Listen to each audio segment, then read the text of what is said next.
name, and the organization I work for is called the Institute for Human Rights and Development in Africa, based in Banjul, in Gambia.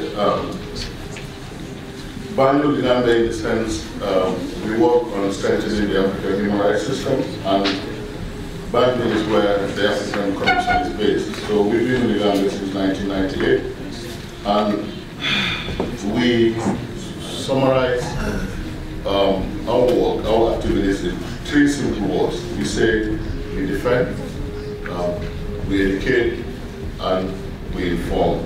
Defending in the sense we represent victims of human rights violations before regional bodies such as the African Court, the African Commission, the ECOWAS Court, etc., etc. Inform in the sense we provide training around the continent on the African human rights system. And finally, we also have very good databases, a collection of data, mostly on sexual and gender-based violence. So which means, even though our focus is defending and of course educating, we're also very, very active in the web.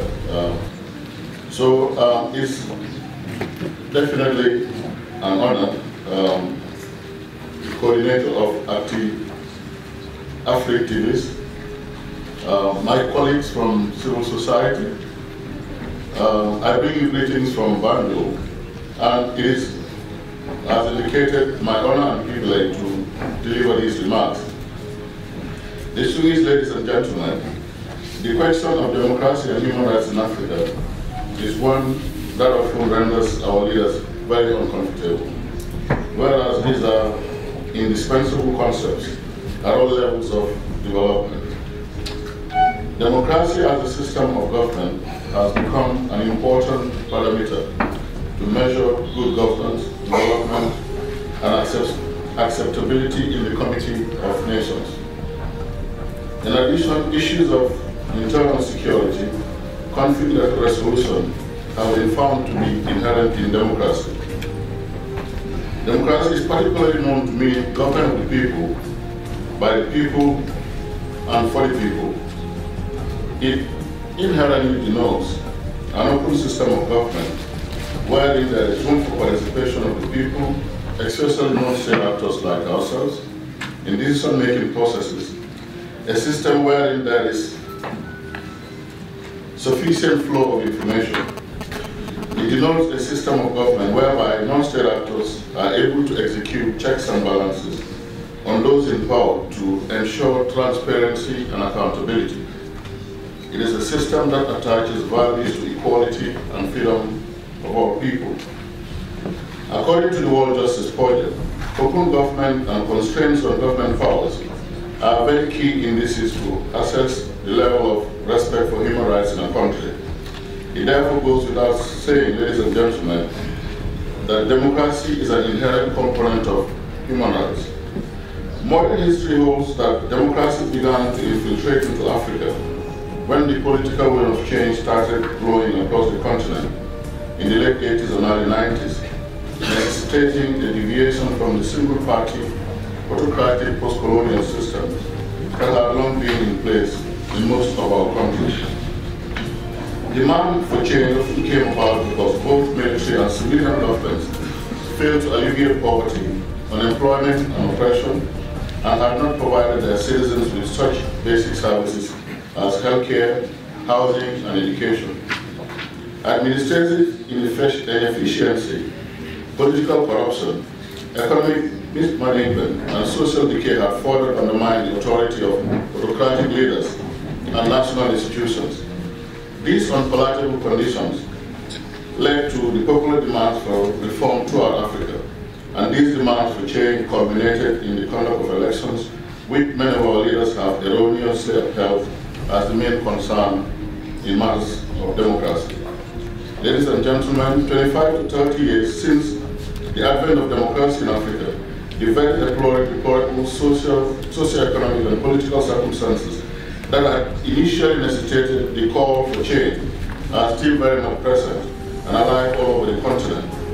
The years and decades are passing by. No significant progress is being made, and our leaders continue to brand our continent a young democracy.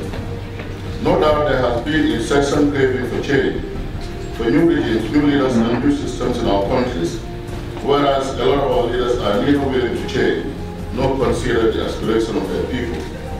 It is true that the word democracy naturally supposes that the people are in power, and those could imply that all democracies are participatory. But participatory democracy goes beyond just electing people into power. Participatory democracy tends to advocate for more involved forms of citizens' participation, striving to create opportunities for all individuals to make meaningful contributions to decision-making, and seeking to broaden the range of people who have access to such opportunities.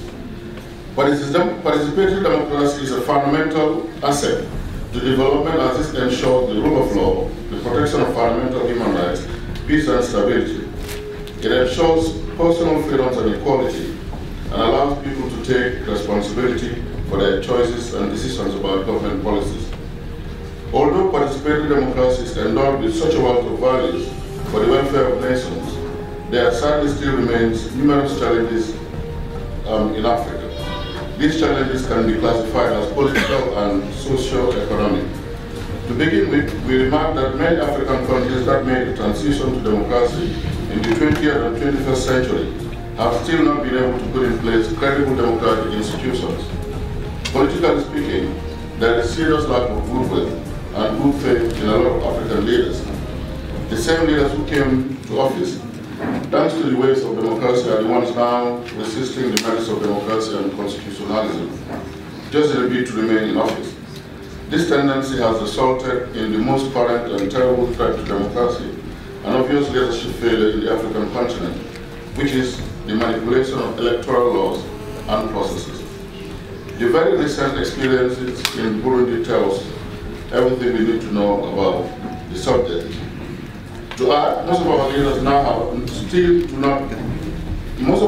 refuse to come to terms with the fact that good governance entails embracing good ideas and contributions from all, irrespective of differences in political and social orientations.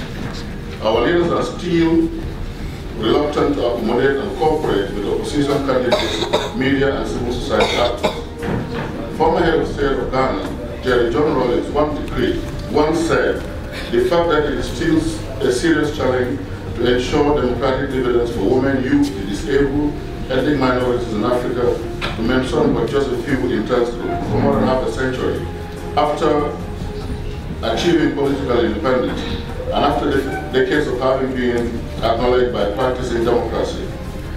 African women still hang precariously on the rungs of the political ladder, in spite of many constitutions and United Nations resolutions, urging countries to pay attention to the status of and the roles of the youth, etc.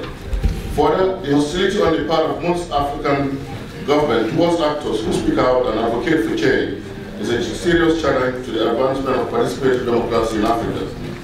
Though Article 9 of the African Charter on Human and People's Rights, ratified by most of our countries, provides for the right to information and freedom of expression, majority of African states refuse to adopt access to information laws, making it easy for governments to blind slide the people.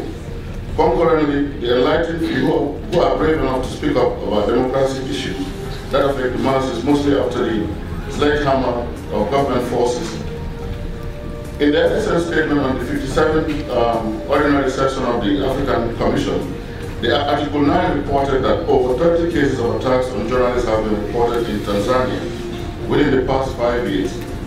During the just ended elections in Tanzania, 8 social media communicators were charged under the Cyber Act, purely for exercising their right to freedom of expression.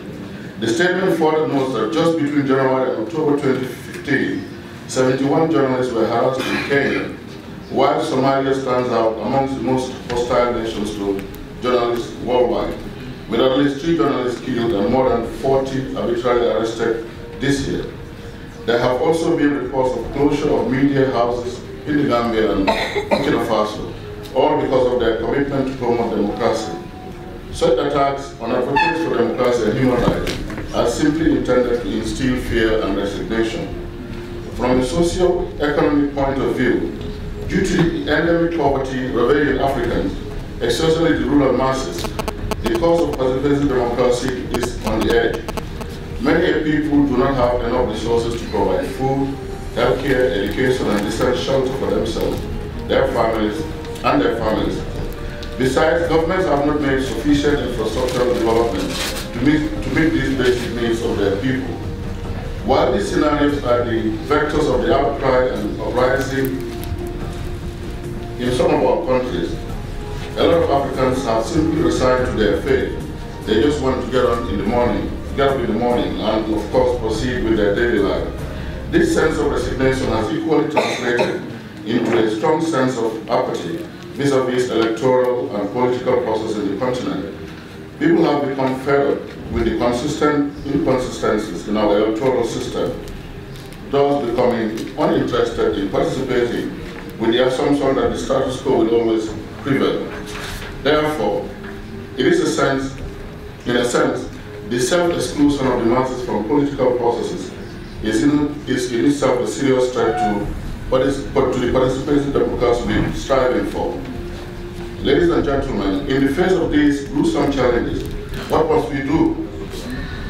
Must we sit back, fold our arms, and join the bandwagon in resignation and apathy? Definitely not. While a lot of our governments can be urged to improve the adoption and enforcement of progressive laws, to improve the creation and functioning of democratic structures, as well as infrastructures, services for better socio-economic conditions, we of civil society have our roles to play. And in this respect, permit me, ladies and gentlemen, to capitalize on the approach of AFRICTIVISTEs, extremist actors and stakeholders in the development of our continent. The national, regional, and global communication and development landscape has become vast and complex. I realize that every development-oriented initiative should have a media and communication component that contributes to its overall strategy. In fact, no matter how good an idea may be, if properly communicated to the people, if poorly communicated to the people, it will not be a fruit. People cannot experience mentality and behavioral change or participate in democratic development processes without the right information from the source through the right medium and at the right time. The people cannot trust any development initiative when there is no significant level of information flow. In a generation where there has been a lot of censorship and gatekeeping on mainstream media, that is the TV, radio, newspaper, and magazine, the Internet seems to be the only development actor. The Internet seems to be the only alternative for massive outreach. Professor Art McIntosh of the International Teledemocracy Center said, and quote, e-participation, which refers to ICT-supported participation of processes involve government and governance. E-participation is the use of information and communication technologies to broaden and deepen political participation by enabling citizens to connect with one another and with their elected representatives, and which processes may involve administration, service delivery, decision-making, and policy-making.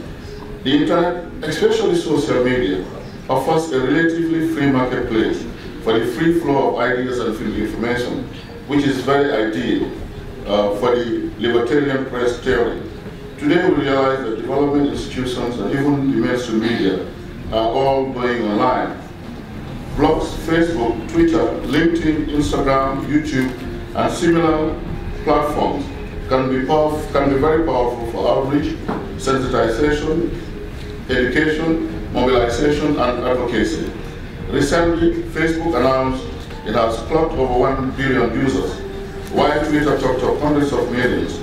And these lots include millions upon millions of Africans within the continent and in the diaspora, together with non-Africans of goodwill, who can be rallied through online communications to support the cause for participatory democracy in our continent. We have seen this work so well in the US, Europe, Asia, and gradually it is working in some parts of Africa.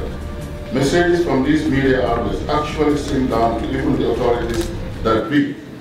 No wonder, during the recent political crisis in Burundi, government was keen to place restrictions on social media, while social media users are gradually being targeted elsewhere. Though the internet and social media are relatively young in our continent, we can effectively explore them to expose wrong, denounce malpractices, and advocate for truth and justice. Over the past 3 days, we shall be engaged in numerous sessions on burning issues of human rights and democracy in Africa, such as civic management, the use of social media, and the concept of web activism. At the end of this summit, I believe a number of resolutions will be brought forward to tackle issues of media censorship and violation of rights, while creating avenues for increased use of media and new ICTs by vulnerable groups for positive change for democratization in African states. I wish you all very successful deliberations. Thank you.